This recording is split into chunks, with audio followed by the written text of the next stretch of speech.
Dear students, a very warm welcome to all of you in my today's lecture of strategic management. In today's lecture, we will discuss upon the next technique of business environmental analysis, and it is popularly known as the TOWS matrix. क्या concept है TOWS matrix का और किस तरीके से business environment को properly analyse किया सकता है इस टेक्निक के बेसिस पर आज के लेक्चर में हम इसे प्रॉपर्ली डिस्कस करेंगे. TOWS matrix can be interpreted as a framework to assess, create, compare, and finally decide upon the business strategies. It is a modified version of a SWOT analysis and is an abbreviation that stands for threats, opportunities, weaknesses, and strength. यानी कि जब हम TOWS matrix की बात करते हैं तो ये एक पर्टिकुलर फ्रेमवर्क को इंटरप्रेट करती है जिसमें हम क्या करते हैं, जो बिजनेस स्ट्रेटजीज हैं उसको प्रॉपर्ली एसेस करते हैं. इनके बेसिस पर बिजनेस स्ट्रेटजीज को क्रिएट किया जाता है, कंपेयर किया जाता है और फाइनली डिसाइड किया जाता है. SWOT एनालिसिस को हम प्रॉपर्ली डिस्कस कर चुके हैं, जो एक बिजनेस एनवायरमेंटल एनालिसिस की प्रॉपर टेक्निक है. ये उसी का एक मॉडिफाइड वर्जन है और इसका एब्रीविएशन है T stands for threats, O opportunities, W weaknesses and S stands for strength. ट्रोज जो मैट्रिक्स है उसके रिगार्डिंग हम क्या करते हैं, एक्सटर्नल थ्रेट्स एंड अपॉर्चुनिटीज की एक ऑडिटिंग करते हैं. जब हम प्रॉपर्ली ऑडिटिंग करते हैं तो इनकी जो स्क्रूटनी है वो हमें एक क्लियर इंसाइट प्रोवाइड करती है जिसके हेल्प से हम लॉन्ग टर्म स्ट्रेटजीज को अडॉप्ट कर सकते हैं. और फिर इसके बाद हम क्या करते हैं, जो इंटरनल स्ट्रेंथ हैं, वीकनेसेस हैं किसी भी कंपनी के रेफरेंस में, उनको कंसीडर किया जाता है. आपने एक्सटर्नल थ्रेट्स और अपॉर्चुनिटीज को ऑडिट कर लिया, इंटरनल स्ट्रेंथ्स और वीकनेसेस को प्रॉपर्ली कंसीडर कर लिया है. इसके बाद आप क्या करते हो, जो इंटरनल एनालिसिस है इसको आप एक्सटर्नल एनालिसिस के साथ में इंटरवाइंड कर देते हो और इसके बेसिस पर एक प्रॉपर स्ट्रेटजी को डिवाइस किया जाता है. ये है इस TOWS मैट्रिक्स की प्रॉपर वर्किंग. TOWS मैट्रिक्स के बेसिस पर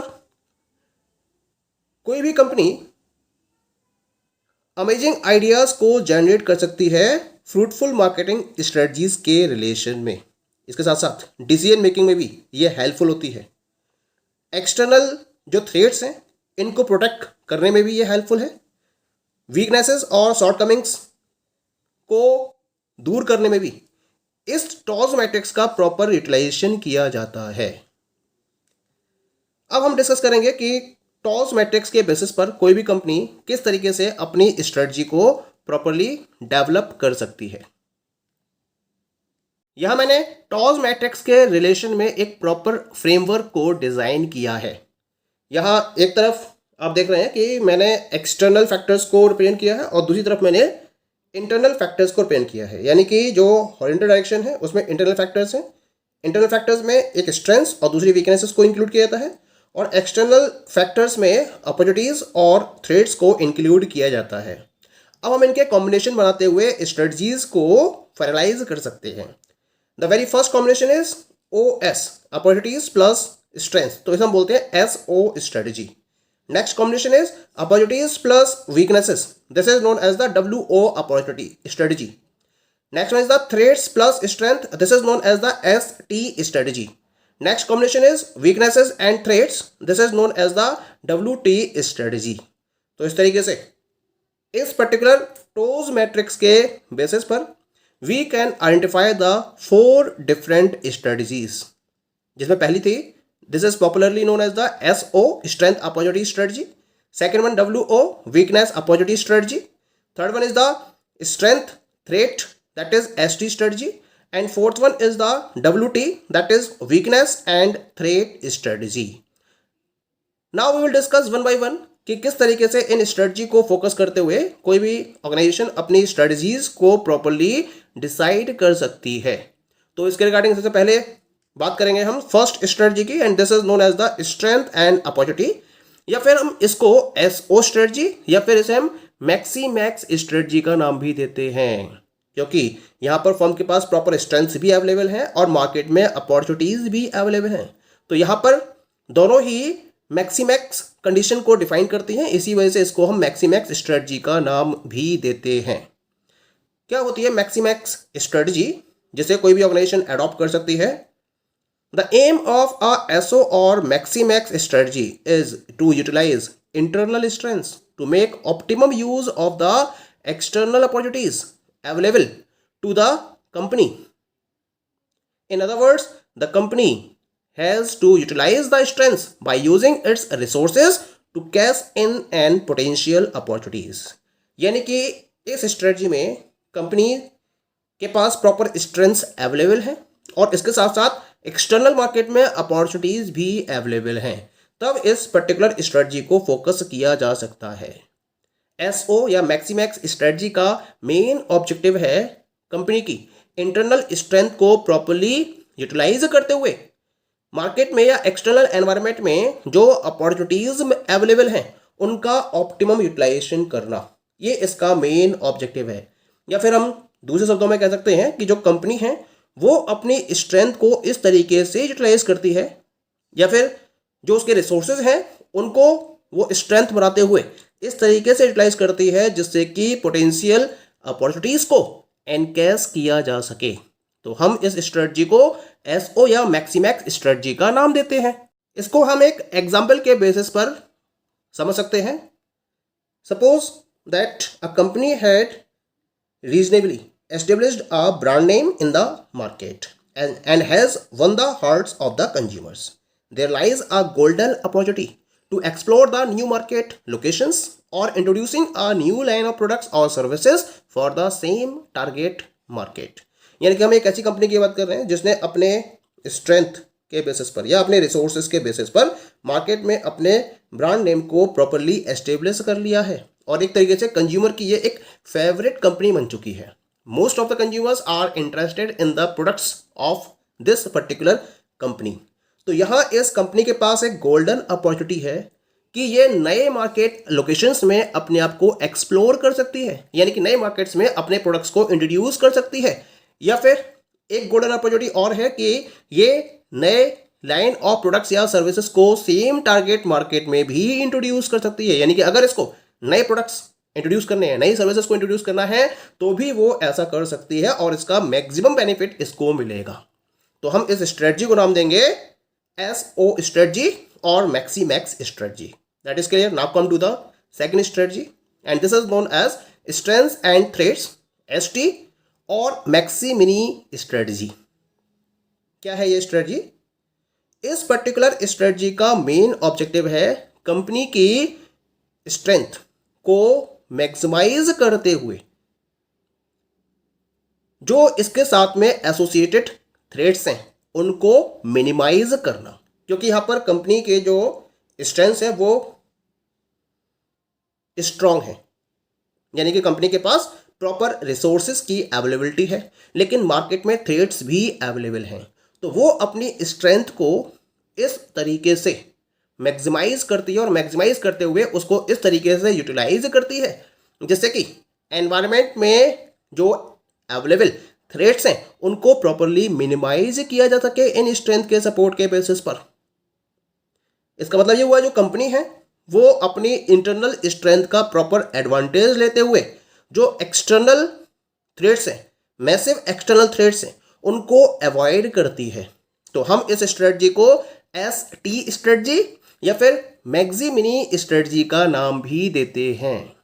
एग्जाम्पल के तौर पर मान लीजिए कि मार्केट में हमेशा एक कट थ्रॉट कंपटीशन रहता है अमंग पियर्स और between new and old entrants. नई कंपनी हो, पुरानी कंपनी हो, या मार्केट में बहुत सारी कंपनी होती हैं जो सेम टाइप के प्रोडक्ट को सेल कर रही होती हैं, तो उनके बीच में एक कट थ्रॉट कंपटीशन हमेशा मौजूद रहता ही रहता है।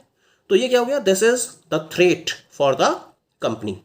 अब ऐसे सिनेरियो में और कंपटीशन को बीट करने के लिए जो लैगिंग कंपनी है वो क्या कर सकती है?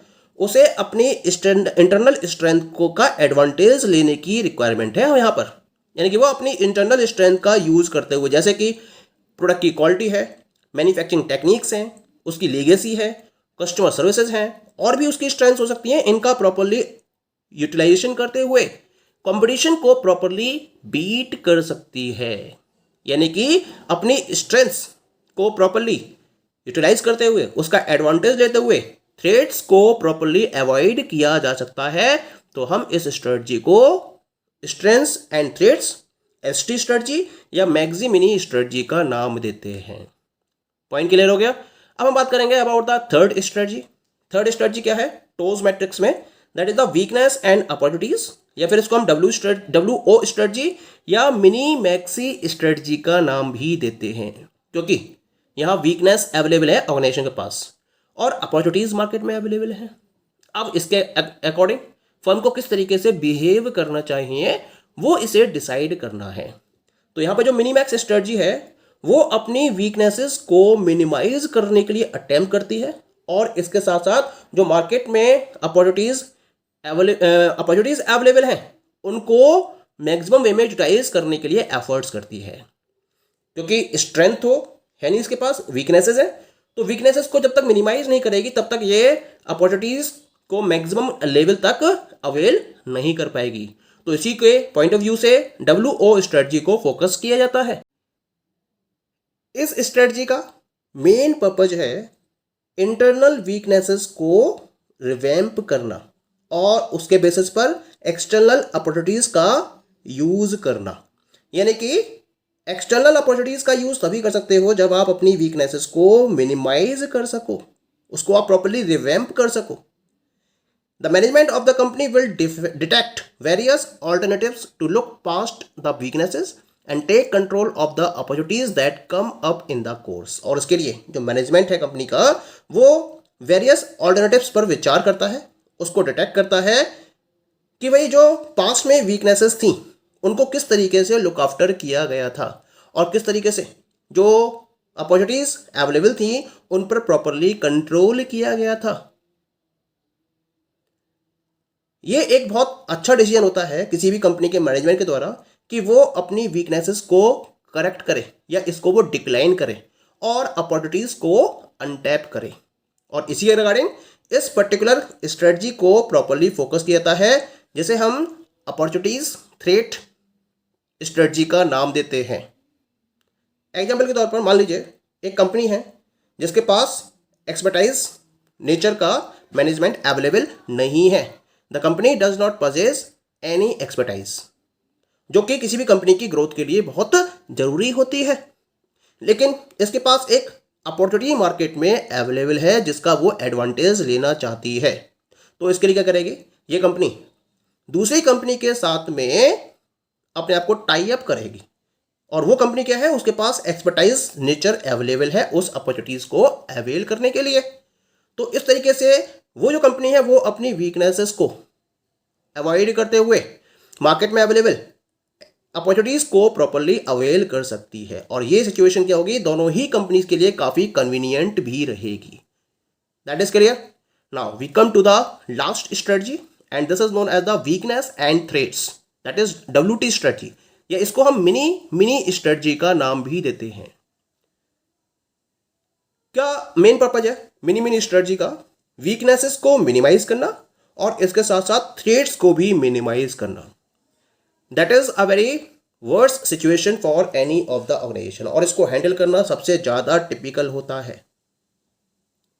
This is definitely the most defensive spot in the TOWS matrix. सबसे ज्यादा डिफेंसिव एरिया है, स्पॉट है टोज मैट्रिक्स के अंदर।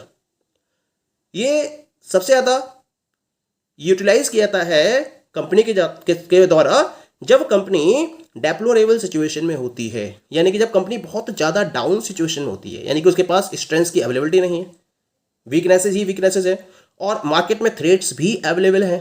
तो उस केस में कंपनी क्या करती है, WT स्ट्रेटजी की तरफ मूव करती है।